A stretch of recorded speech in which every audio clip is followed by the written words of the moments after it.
Dieu seul qui possède l'immortalité, qui habite la lumière inaccessible, lui qu'aucun homme n'a vu ni ne peut voir. 1 Timothée 6,16. Dieu nous échappe totalement.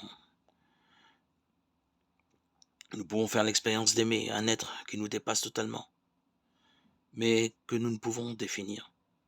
Autrefois, un ami de Job lui avait dit: peux-tu, en sondant,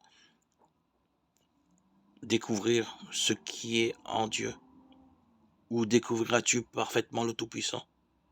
Ce sont les hauteurs des cieux, que feras-tu? C'est plus profond que le séjour des morts. Qu'en sauras-tu? Job 11, 7, 8. L'homme a un esprit doté d'intelligence qui lui permet d'entrer en relation avec Dieu, mais Dieu est infiniment grand. Notre intelligence naturelle est incapable d'entrer dans sa connaissance.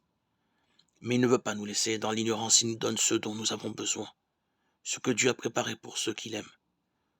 Dieu nous l'a révélé par son esprit, 1 Corinthiens 2, 9. La Bible, la parole de Dieu écrite est à notre disposition. Il faut non seulement croire en Dieu, mais aussi croire Dieu. Nous pouvons croire que Jésus a existé, ce qui sur le plan historique est difficile à nier. Mais il nous faut aussi croire en Jésus. Vous croyez en Dieu, croyez aussi en moi, disait Jésus à ses disciples, Jean 14, 1.